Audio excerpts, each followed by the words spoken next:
tennis or pickleball? Let's see what discussion we have around these two genres. So, on stage, I would call Rashmi Mohan, who is a 45 plus category and represented India in 2022, participated in ITF World Tennis Masters to Portugal 2022, also at the World Championship. Currently, she's on a practice mode and has taken break from tournaments for the time being due to personal commitments. Ma'am, kindly come up on stage. Next, we have Neeraj Yashpaul, who has been playing tennis since the age of 5 years, and so far he has participated in state, national, and international tennis tournaments. Apart from winning many AITA men's title, he also won silver medal in his first edition of Khelo India University Games at Orissa. Along with them, we have Mr. Prasang Raheja, who is going to there question them and take forward the bestest of elements. So he has been having a 12 years plus of enriching experience into diverse fields of legal compliances, agreements, and all of it. He has been a law officer for many councils, corporates, and government departments, and today he is there into taking forward the niche and taking what it is to take forward in these two domains of tennis or pickleball. Let's see how the conversation goes around. Yeah, thank you everyone. It's indeed a pleasure to be in this wonderful sporting event. Thank you, Vivek sir. It's the actual honor, great sporting minds and wonderful to be here. And I'm joined by a very top class men's pro player, Neeraj Yashpaul, number one from our city, Chandigarh, and top 15 in India. And my fellow athlete, we meet regularly at the club. Rashmi Mohan, Srimati Rashmi Mohan is a wonderful tennis player. She's representing India in seniors women's category. Ma'am, great to have you, and Neeraj as well. We will be talking about tennis and pickleball. Tennis, as you know, is a very popular sport. We compare it to cricket and to a lot of other sports, but again, tennis is very much individual sport. As you see, we were talking about the shooting stars. It was great to have Abneet Sidhuji as well as Shagun Chaudharyji talking about sponsorships and the challenges. I think it's a very big challenge to get sponsorships in individual sports. And we will be talking about that, but I'll start with Neeraj. Neeraj, how has been the sporting journey in tennis so far? What are the challenges being a pro tennis player? A very good afternoon, everyone, and thank you, Prasang.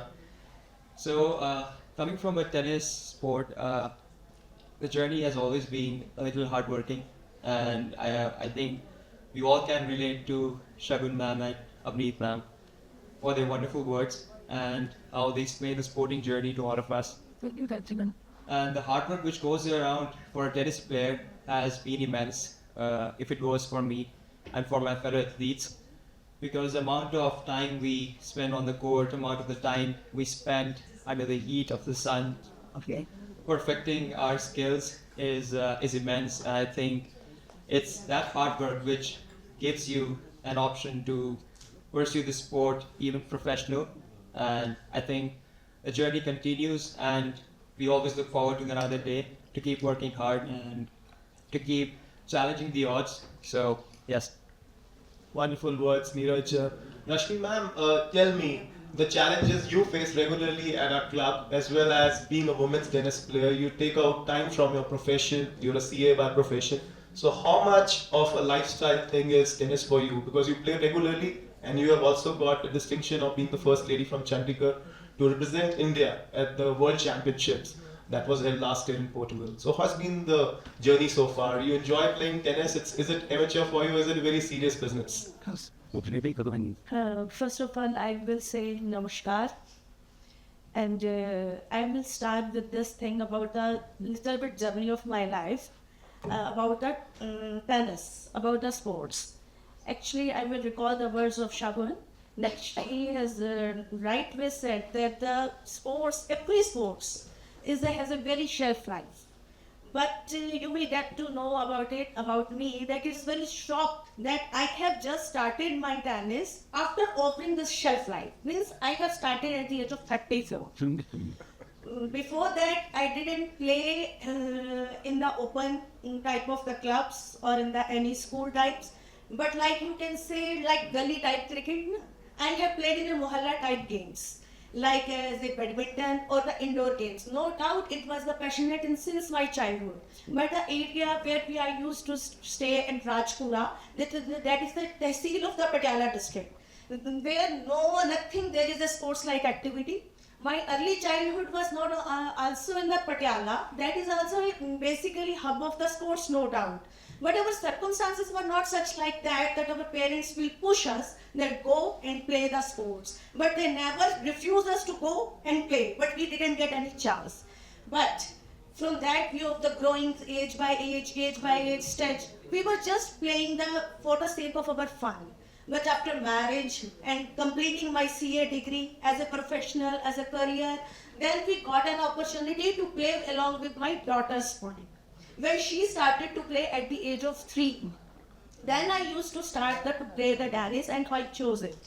From the viewpoint, that's why our tricks are not like that. That the type of the early childhood player used to learn in the early stage. We have make our own tricks like on backhands, on forehands. But it is my passion. I used to play daily.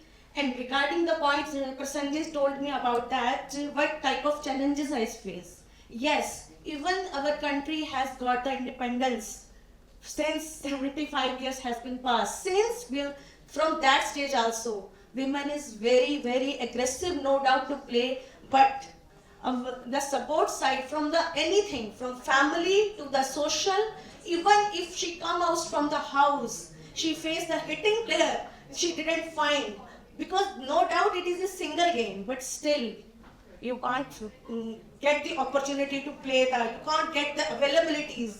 You have to combine your own things. First, the priority is your family, priority is to earn the money. Because at this stage, sponsorship is not there.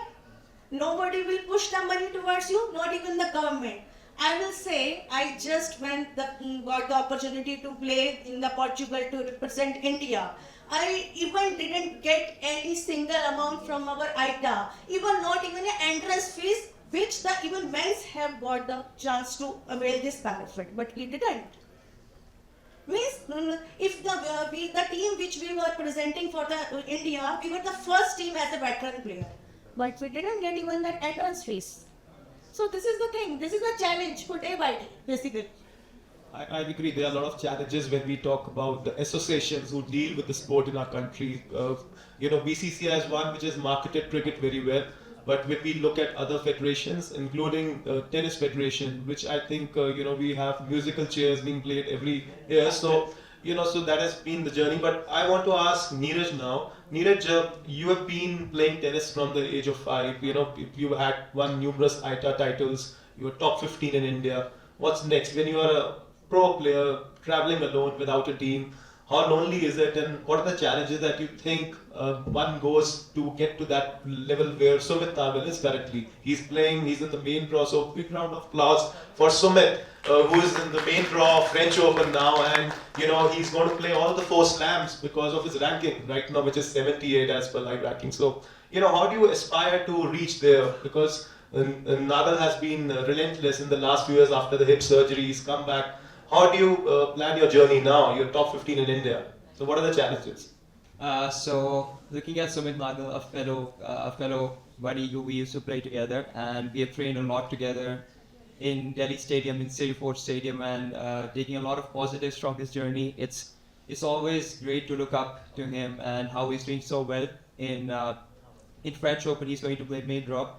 And I'm aspiring to just reach out to his goals, and someday in coming few years to be able to step on the court against him and eventually surpass him. That's eventually the goal. And the journey on the tour is always so lonely because you don't have your support team, you don't have the physios, you don't have your coaches who back at your home who are so helpful, and you find yourself only on the court, waking up at 6 a.m. in the morning and going out to the practice course, fixing up your practice session by yourself.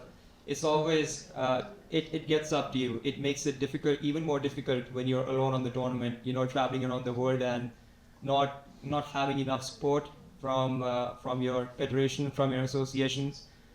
So yes, you need to have that kind of a will. You need to have that kind of a commitment to keep going each day, because in tennis, what happens is we have several weeks of tournament at one single place, and it gets it gets to your head, because if you lose on Sunday, then you get to play the next Sunday. So that means 6 days you got to sit in your room. You got to fight the will to train better and to try to win the match on the next Sunday. So that period of 1 week really gets to your head, when there's nobody around you, there's just a fellow and other players, and you see them performing so well, and you really want to be up there winning the matches and not wait in your room, not wait in the resort where you are at and just watching the matches. You really want to go out to the court and keep performing. So I think that that will which it takes for the whole week to sustain there alone is actually immense. So that's the thing. Tennis is a lonely sport. I'm sure every other sport, every other individual sport can relate to it, and that's what we look forward to, and that's what I really try to keep myself motivated, looking at the stories like Sumit Nagal, how he's performing well, and looking at my idol, Rafael Nadal, how he carried up his journey, coming out of so many injuries and still trying to pursue the sport. It's just great. So, yeah. Yeah, wonderful words, Neeraj. Rashmi ma'am, you're a tennis player as well.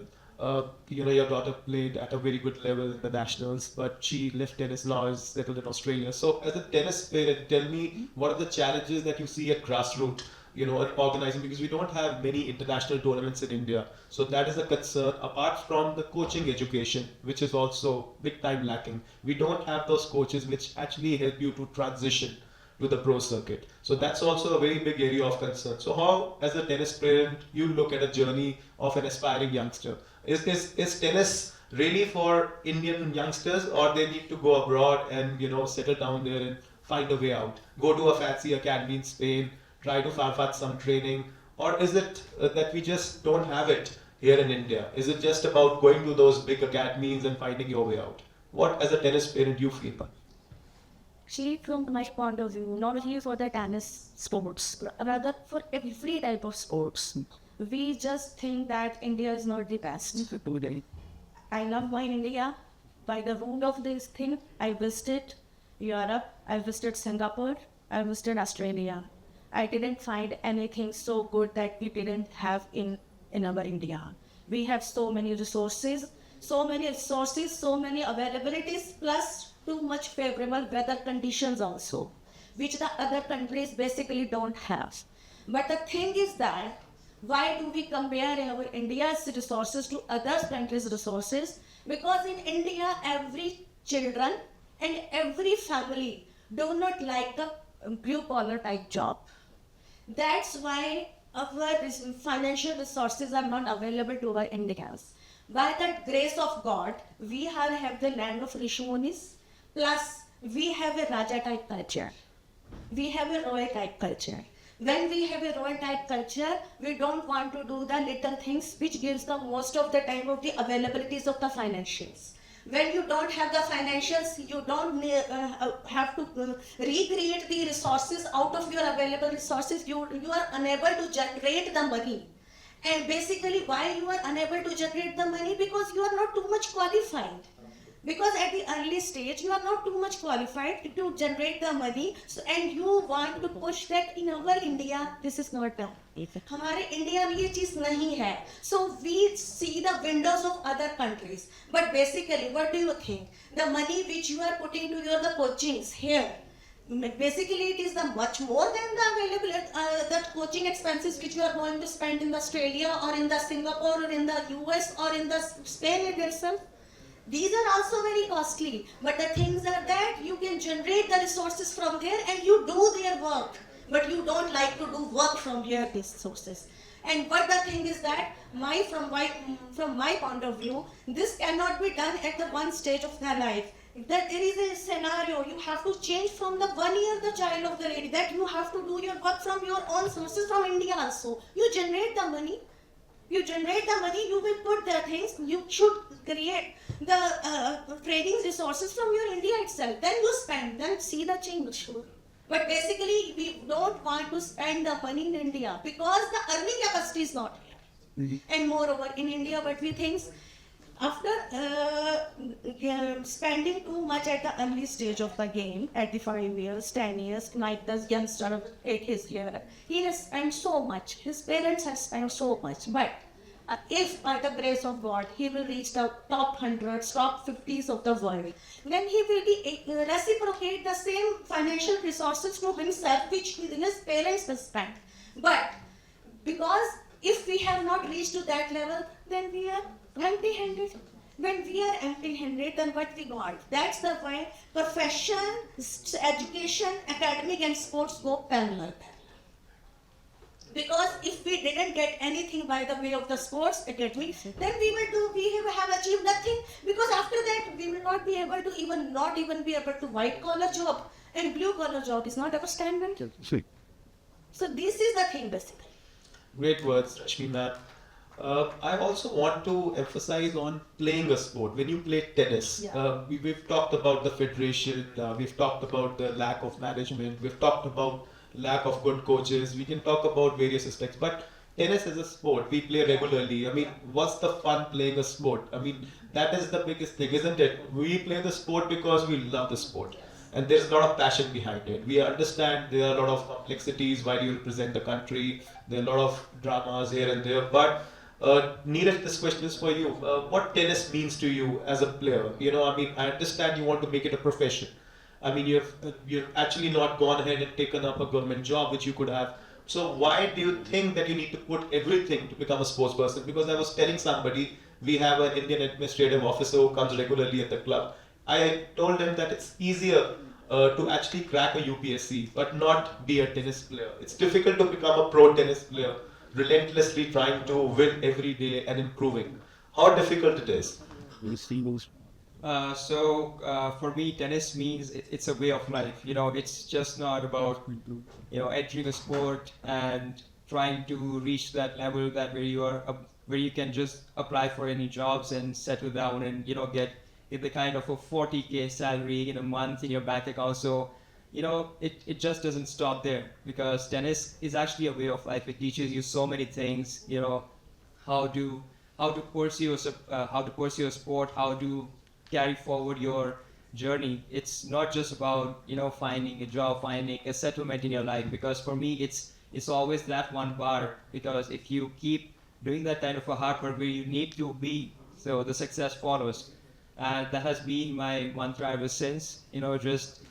I've been following with no plan B, because if you're into the journey, you've got to be hardcore into it. You just cannot take that plan B behind your mind that, okay, if this doesn't fall into place, I have some kind of a certain job, I have some kind of a certain academics to look up to.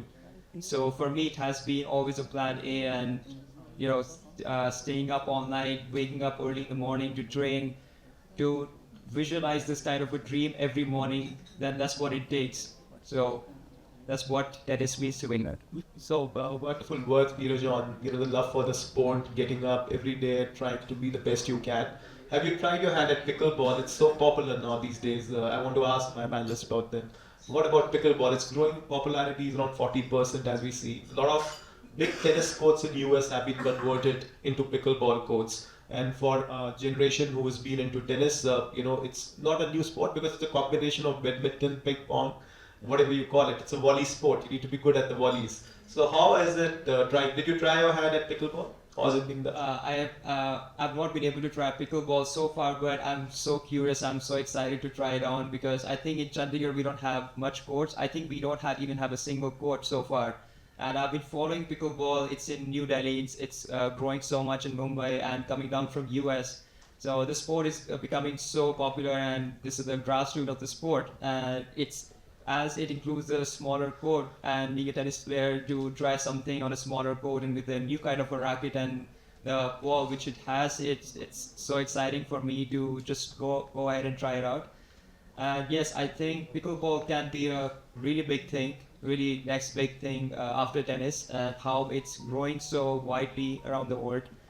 I think it's creating a lot of excitement in all the players, in all the tennis players. I think all the players around the world in the different sport. I would like to interrupt you because I have some very funny point. Actually, the basically think that this type of sports I cannot be think so can be added because the people are basically junk food lovers, and this type of food game is not fit for that. And either you have a hip journey, injury, either you have a shoulder injury, either you have any leg injury, even then you can enjoy this type. That's why, and the obesity in the US level is the worldwide is too much. I think that's where there is growth. They do have a pickleball slab where all the former greats are playing. For this. No, you cannot. I agree. The pickleball has grown a lot of popularity because it's not as dynamic as tennis, but Yeah. you see the former legends of our sport, they have turned into pickleball after retirement. So it's growing. Let's see, in India we have a lot of courts in Mumbai and Ahmedabad, and even in Chandigarh we will fight sooner or later. But that's great that pickleball is one of those sports which is actually making sure that a lot of people can, because you can play it anywhere. It's like half the tennis court can be used. So infra-wise it's better. So my another question, on this aspect is that when you talk about pickleball or tennis, these two sports, racket sports, it's lonely. The journey is lonely. Anybody who wants to be a pro player in pickleball will also need funds. So when we talk about sponsorship and funding, by the way, as a tennis player, do you think it's with every single individual sport, or is it just with tennis that we talk too much? Because we were talking about shooting earlier. We were talking about the same funding, sponsorship issues. So what do you think as a pro player is really required at this point of time to help somebody who's trying to make up to that level? I feel I could really relate to Abneet ma'am and Shragan ma'am, how they talked about the struggle of a sports player, of an individual sports player and an individual sports journey is the funding which is required, because as shooting has been coming along, it is such an expensive sport. And being a tennis player, I feel for me it's also a very expensive sport to buy the equipments and to travel around the world, and the government doesn't always support you. So I think that's the biggest question. Why doesn't they have to go this way? Because I have fellow athletes, my fellow friends from Italy, from Spain, and I see them having no ranking and still sponsored by the best of the companies, best of the equipments around the world, and best of the companies. And when I see it to myself being a top 15 tennis player in India, I don't even have an equipment sponsorship, which is a big concern for me. And finally going up to them and asking for a funding, it gives me a big question mark how it can happen and why it's not happening in our India. Because I'm pretty sure money is not an issue, money is not an excuse. Coming from the big companies, it's just the will, it's just a matter of time. If they want to promote individual sports, because you get to hear a lot of remarks about, if we want to invest in you, why can't we invest in the team events? Why can't we invest in the team sports, which is even more, it's not very expensive, and supporting individual sport player, it goes on to be a really expensive sport because you don't get anything in return. So I think that's a big issue for individual sports, but I think the will of every individual sports player keeps them going, and it's just another day that we keep fighting hard, we keep working hard, and looking forward for the brighter Sunday. And so, yeah.